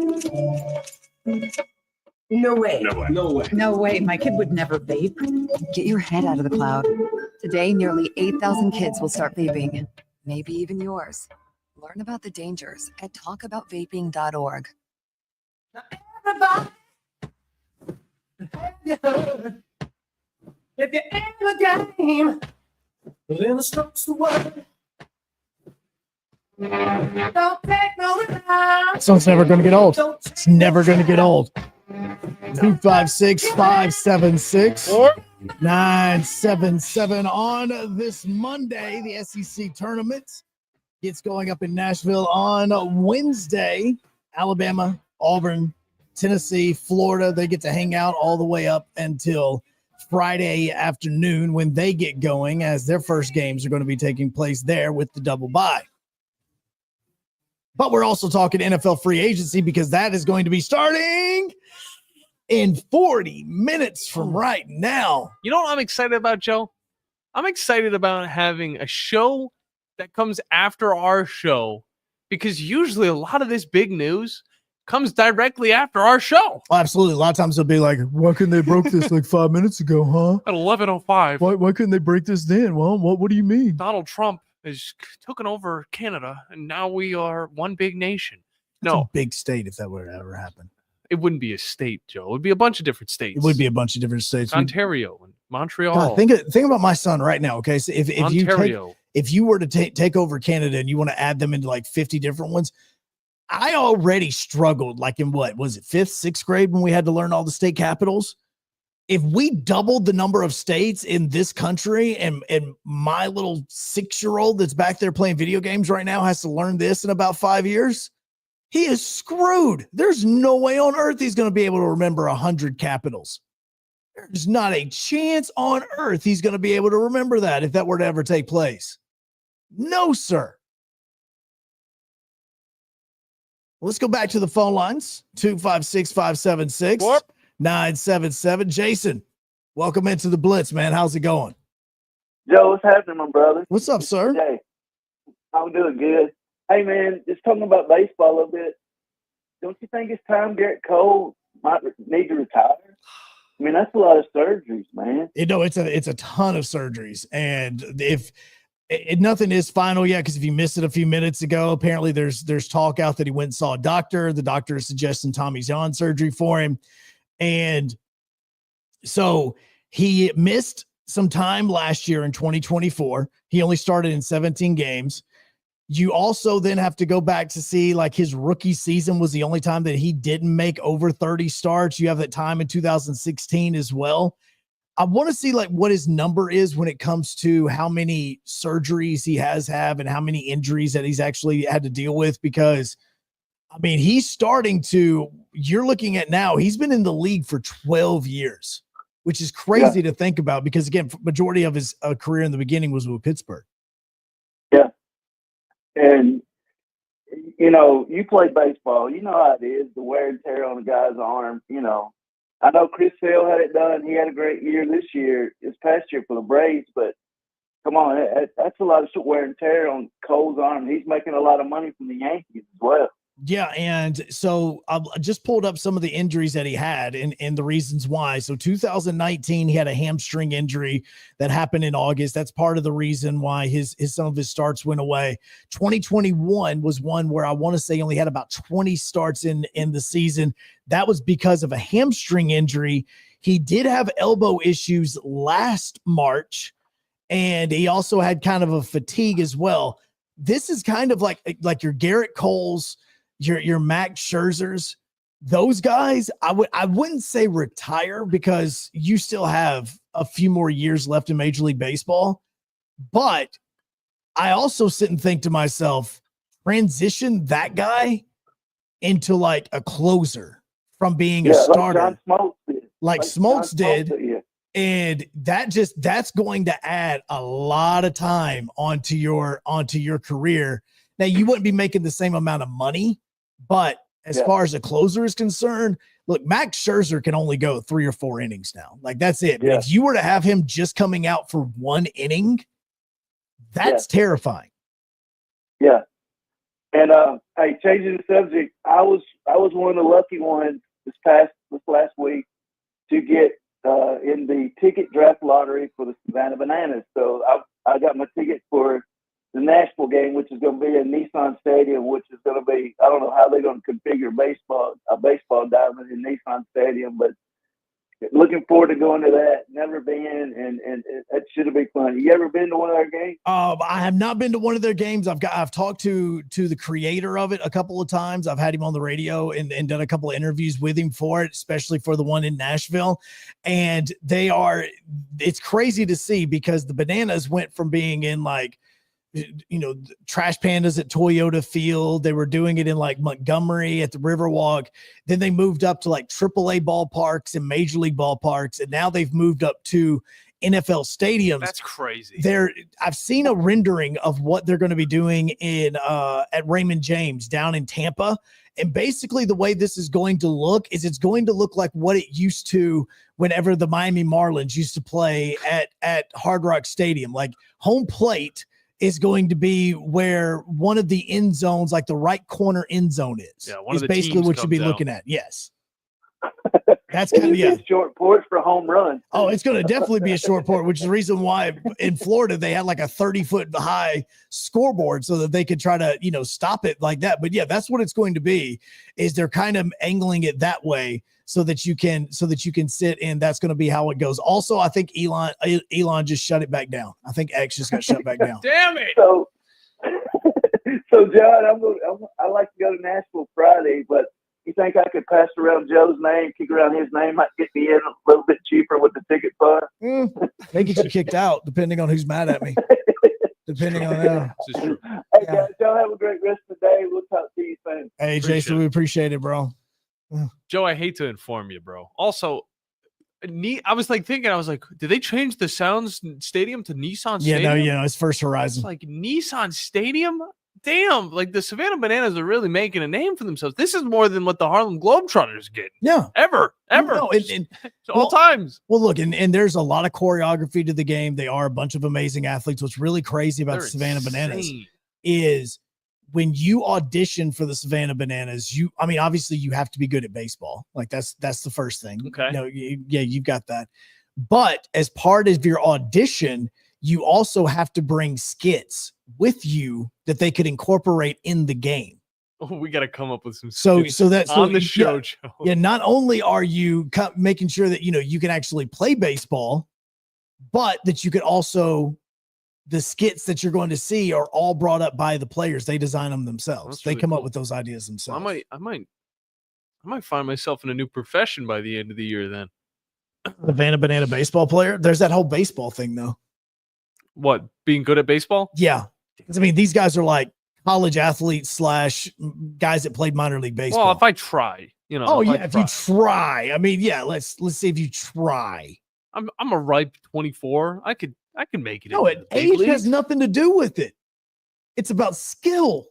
You still have to be able to play the game. Yeah, but like I give it a few weeks, man. I could probably play some baseball with the big boys, the banana boys. I know that I've sat here and said that I would love to hit a fast pitch softball pitcher. Yeah. I would love to do it. I actually tried to set that up earlier this week. Oh, we're still going to get that set up.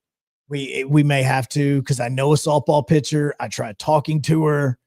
I'll ask a few next time. Here, I got a game coming up that I got to go to. Yeah, you do. Coming up on you have the 14th. I'll ask them because I got to get to know these girls a little bit more so I can actually give them a respectable call. But yeah, we'll try and work something out with the Savannah Bananas. So I say that. No, not the Savannah Bananas.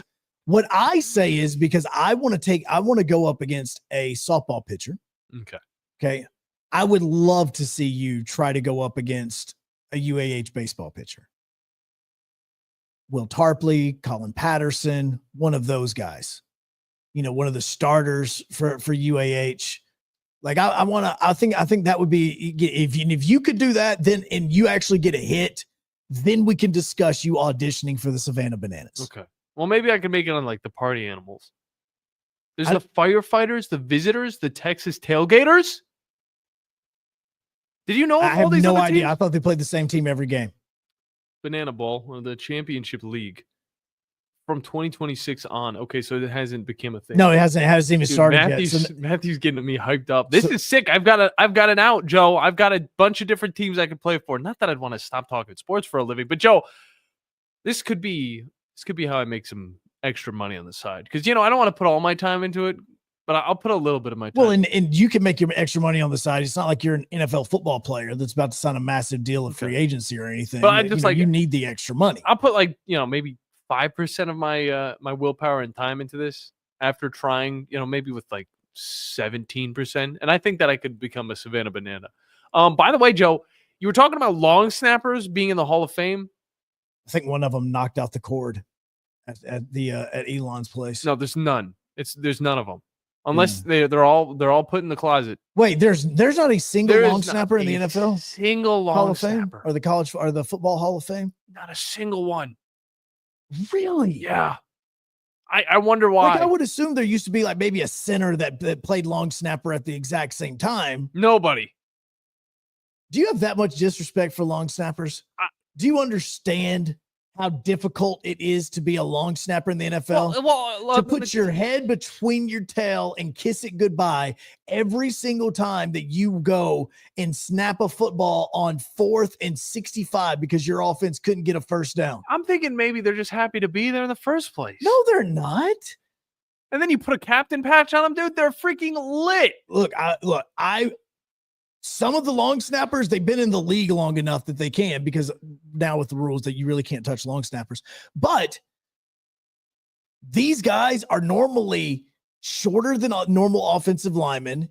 They're not as big, but they're bigger than like a linebacker body. It's kind of like an in-between type thing that they're kind of dealing with. But the amount of velocity a long snapper can snap a football at is unbelievable. Oh, it's impressive, Joe. Unbelievable. But there's no long snapper games. There's no Pro Bowl. There is. You don't get long snappers at the Pro Bowl Didn't they do games. tic-tac-toe with long snappers, or was that punters? That was punters. Dang it. See, that's what I'm Stupid saying. Pro Bowl. Punters are sexy. Long snappers? Yeah. I mean, you used to say that the long ball was sexy, but it's not if you have to throw it in between your legs. But I don't know. It is a way to get into the NFL, kind of like a cheat code almost. There are only a select few that will make it. But regardless of that, we're not going to be talking about any long snappers that are getting traded or moved on from teams. No, because Morgan Cox is signed with the Titans, so they brought their long snapper back, and it's amazing. Now I remember why we brought up long snappers in the first because Morgan place. Cox just re-signed with the Titans. And although the Browns lost their long snapper this past offseason, Charlie Huglett, after 10 years, who was a captain for this team, which makes sense because it's the Browns, so there's not a lot of captains. Everybody on the Browns bandwagon, you are allowed officially to hop back on. Because, Joe, what we saw over the weekend was Jimmy Haslam coming to terms with his players. Even though he didn't meet them, he just made everybody else kind of talk to him and signed Myles Garrett to one of the most ridiculous, one of the most lucrative, one of the most egregious non-quarterback contracts of all time. Joe, do you want to take a guess on how much he's going to be making yearly for the Cleveland freaking Browns? Because the Browns just have BOGO money, and they're able to throw it at players. I would say he's a little bit more trustworthy, though, than that other guy they signed to the $240 million contract just a few years ago. I'm $40 million, Joe. He's making $40 million a year. I mean this wholeheartedly. How much is it? $40 million a year. What's the deal? $122.8 million guaranteed. How much? 122. Okay, 122.8. So guaranteed. Round that up. 122. Okay, I'm truthfully asking you this. I understand. Look, as somebody that doesn't have a lot of money, that contract would literally set me up and set anybody up for life. Oh yeah, I totally get it. It's like going to the Live tour.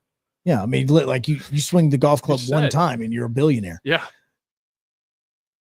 Why on earth do you sign this contract with the Browns? And I'm not saying this just because it's John and just because Tom are Browns fans. I'm genuinely curious. Why do you sign this contract with Cleveland? Well, you don't have to move your house. That's one thing. I would move my house for a ring. I don't know if he believes that there's something going on with the Cleveland Browns, but at the same time, I think this type of money would probably make you stay. I don't know if anybody's paying him this much. Remember, Myles Garrett's getting up there. I think he's 29, 30 years old. Yeah, he's 29. He's got 102.5 sacks all time. But I mean, again, he's getting up there. And the Cleveland Browns decided to sign him through, I think, 35.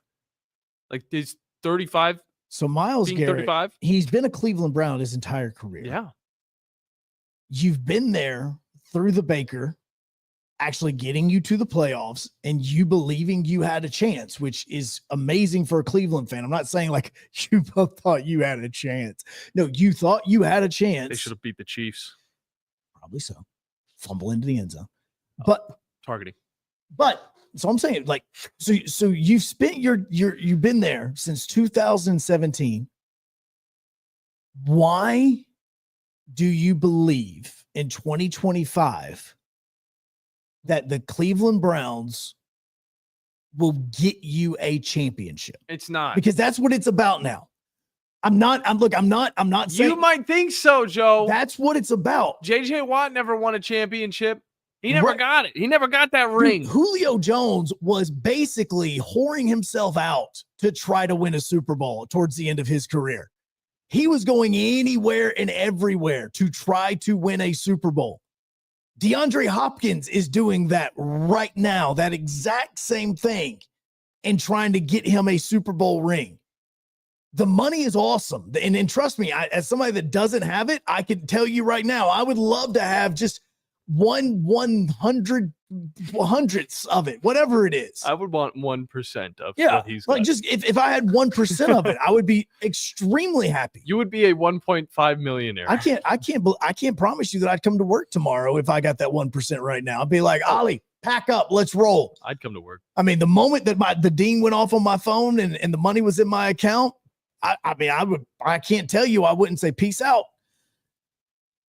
But at this point in time in your career, you're thinking about your legacy. You're genuinely thinking about what is going to be the thing that I am remembered for when I leave this game.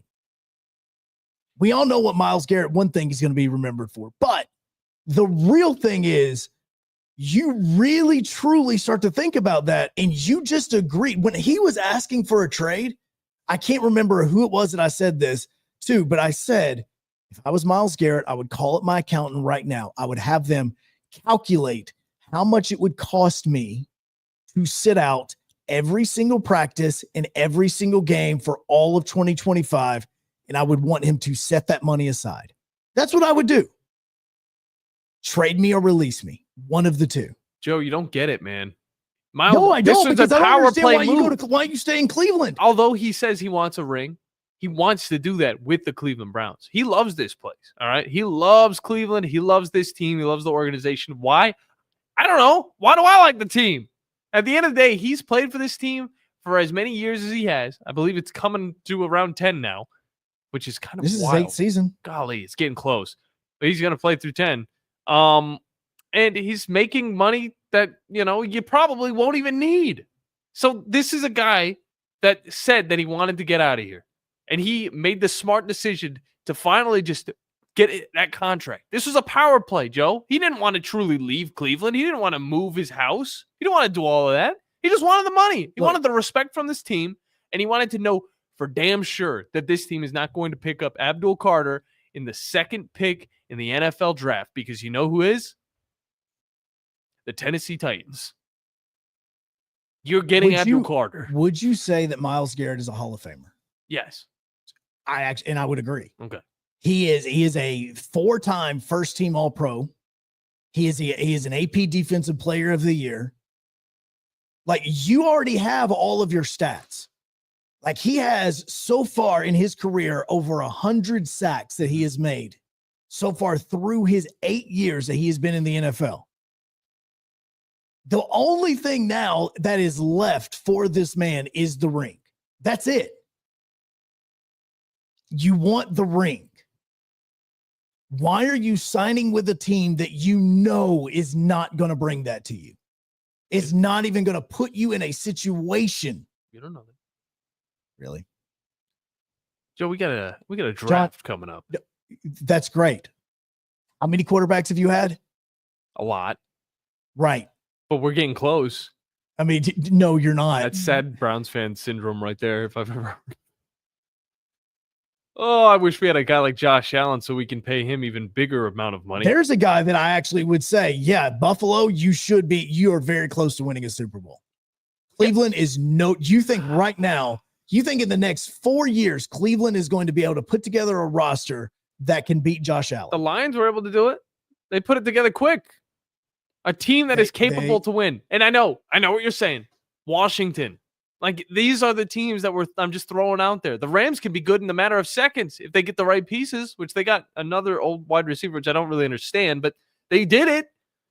These are teams that have made it happen in the past. It can happen to any team if you get the right pieces. And also, it takes a little bit of luck. It does. Because you got to be very lucky to get a Patrick Mahomes on an off day or a Jalen Hurts that's not willing to run or a DK Metcalf that can't get the football, so then he trades. He gets moved to the Steelers. What? And then signs a massive deal with Pittsburgh. What's going on? But you see how this is going. I see how this is going. 256-576-4977. I think it's Clay. I didn't get his name, but he wanted to talk about long snappers. Oh, please. Wait a second. Gotta see where this is going. Wait. Is this Clay? You are on the lines. Hello. Yes, it is. It is your friend Clay. You finally got me fired up about something that I'm going to call in and talk about. This Clay knows long snappers. He absolutely knows long snappers. Oh, geez. Yes. How you doing? Well, here's my thing, and I'm gonna step this back. What is the purpose of a Hall of Fame? To recognize greatness. Yeah, recognize the greatest of sports, and yes. Is the long snapper a position that is needed on the football field? Select plays. That you're asking me a question that's like a trick question, man. That's not cool. It could be a trick question. I think it is needed because I know how difficult it is to be able to get somebody to get the punter the football quickly enough so that they can get the ball off without it getting blocked. So yeah, that is a skill. Also with field goals, because if you look at even high school sports, yes, pro now, they don't even block the end, so the snap has to get back within less than 0.4 seconds. By the way, I used to get snap. there. I used to snap. Or it gets blocked. But I said I'm a little biased because I do have I was a long snapper, but also I have a son that is getting a paid college scholarship to go play for as a long snapper. Very nice. Which, if you look up the one that should be, if you really want to go deep here, the actual national award given to the long snapper of the year is by a guy named Patrick Manley, who played for Chicago Bears. And Patrick Manley has a stat that I think in sports is unbelievable. He snapped over 2,200 snaps in the NFL. Never once did he botch a snap, ever. That is amazing. It's insane. 2,200. And he's not in the Hall of Fame. Like, he should be in the Hall of Fame. Now, I don't think you should just give it to anybody, but it's like if the snap doesn't happen, then the kicker, the punter, it doesn't happen. Right. So it's a valued position. It's to me, it's kind of sad. And actually, the SEC is one of the only few conferences that when does a all conference team or first team, they actually give a long snapper. Most of them don't. It's crazy. I'm kind of biased, like I said, because I look at it. But now you're seeing, I think, with if you just look. The Bills just had their long snapper. They were the two brothers. I just completely went blank. The two brothers that played at LSU. I don't know why I've gone blank. Anyway, you can look them up. One brother's for the Miami Dolphins and one brother's for the Buffalo Bills. The Ferguson brothers. Yes. And just got a 4-year extension.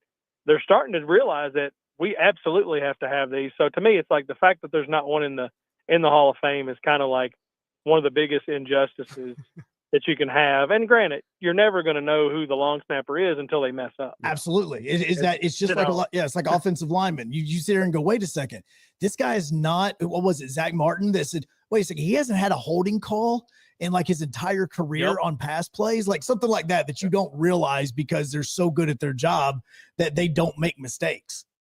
Right. Yeah. No, it's like if you don't have a long snapper in the NFL Hall of Fame, then you shouldn't have a right or a left guard. It's true. I feel like there should be one of every single position, I would say, in the Hall of Fame. So now here's the truth. So your son's a long snapper.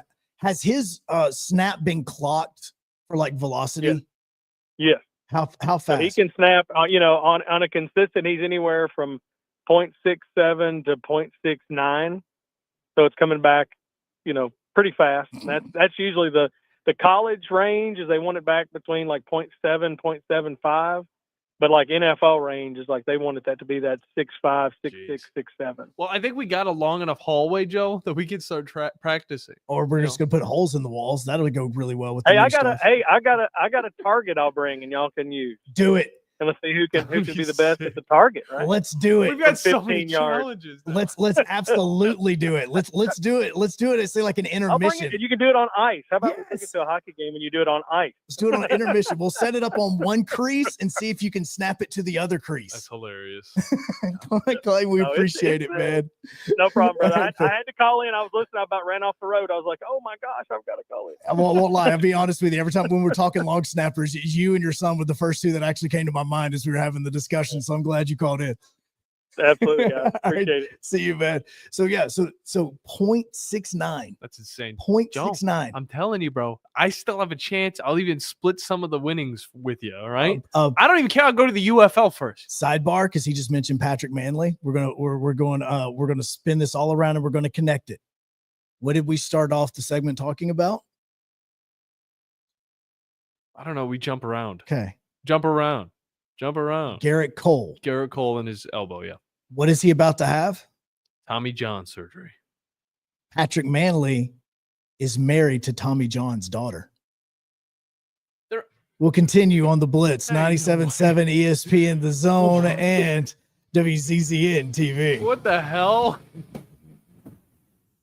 The state's largest orthopedic group is growing to meet the needs of the patients in our community. The Orthopedic Center has long been the most trusted name in orthopedics in North Alabama. So as our area continues on the fast track, so does the need for premier orthopedic care anywhere and anytime you need it. TOC is proud to announce the opening of our new locations in Albertville and Hampton Cove, along with the grand opening of our newest office in Decatur. These clinics will offer the same high-quality orthopedic care you have come to associate with TOC, with the convenience of being closer to home. As a patient, your time is your most precious asset, and we recognize that at TOC. That's why we are also proud to announce the opening of our urgent ortho clinics to handle those bumps and bruises that need prompt attention. These clinics are available to care for acute orthopedic injuries with no appointment necessary. With 38 physicians, 20 centers of excellence, and now more than a dozen locations to serve you, TOC will continue to be the name you turn to for the best orthopedic care at the right time. Visit our website at visittoc.com for more information. TOC, helping you live a better life. Eagle Masonry and Installation. It's right there in the name. Eagle is your one-stop shop for block, stone, or brickwork, monument signs, and outdoor kitchens and fireplaces. Eagle also offers the finest craftsmanship and insulation, including fiberglass or spray foam insulation, and of course, insulation removal. Philip Love and his team have years of experience, bringing the region the best in masonry and insulation services. For more information and a quote, visit insulatewitheagle.com or call 256-755-1556. Eagle saves you time. Eagle saves you money. Specializing in simple and affordable rentals, McCurry Van and Car Rental can make sure you have just the right vehicle for your next family vacation, weekend getaway, or if you just need transportation while your vehicle is being repaired. McCurry carries Ford Transit vans and Mercedes Sprinter vans, trucks and work vans, and more. And they offer discounted rental rates for long-term rentals. Now with 4 locations: Athens, Muscle Shoals, Coleman, and Huntsville. Log on McCurryRentals.com to make your reservation now. That's McCurryRentals.com. I'm here with Vice President of Mortgage from Bank of Frank Ewing, John Kendall. And John, if you're hearing this commercial right now and you're thinking of getting a new house, boy, oh boy, do you guys have a deal. We do. It's a grant. $25,000 if you're a veteran, $20,000 if you're not a veteran. This can be used for closing costs, down payment. Very simple. All you have to do is give Bank of Frank Ewing a call at 256-507-9180. And how long does this process take? Oh, it takes just a few minutes, maybe 15, 30 minutes on the phone. We'll send you a link and you fill that out in your own time. We'll approve you. Who would not want $25,000 for a new house? John Kendall, give them the phone number and online address one more time. 256-507-9180 or at bankoffrankewing.com. It's Bank of Frank Ewing giving you $25,000 for a new house. Bank of Frank Ewing in Hazel Green is an FDIC insured bank as well as an equal housing lender. NMLS number 446707. Atlanta Braves spring training is on from Florida, and this 2025 Brave squad is ready to get after it in Northport. And he waylays this thing way downtown. Swung on a fly ball, deep left center field, heading towards the gap, and it's down for a base hit. Acuna hits the bag at third. Here he comes, Michael Harris. Morris taking no prisoners. It's a sweep. 97.7 ESPN The Zone. You've got to experience Toyotathon at Bill Penny Toyota. They've got the selection with over 700 new Toyotas to choose from. And they've got the extras with Bill Penny perks and a 10-year unlimited warranty. So get on over to Bill Penny Toyota today and experience Toyotathon.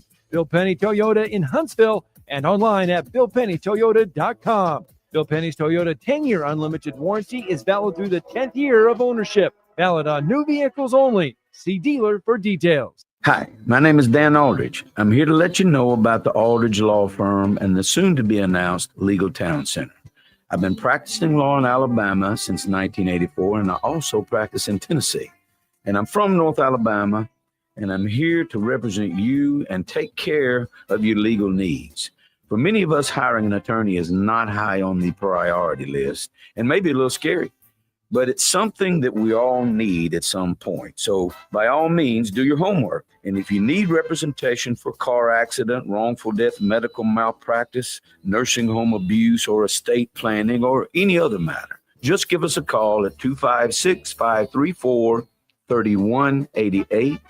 And you can email me at Dan, that is Dan at danaldridgelaw.com. Dan at danaldridgelaw.com. God bless America.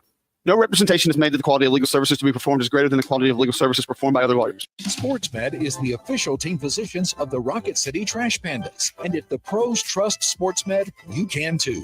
SportsMed provides every service you might need for complete orthopedic care, specializing in orthopedic surgery, sports medicine, joint replacement, spine surgery, neurosurgery, and podiatry. And they offer their own brace shop, in-house full-body MRI, physical therapy, walk-in clinic, and so much more. Their locations and on the web at sportsmedalabama.com. We are your home for March Madness. Fires it up with the horn. For a second straight year. Ivy Madness has come to March Madness. Yale upsets Auburn, and Yale is on to the second round. We are 97.7 ESPN The Zone.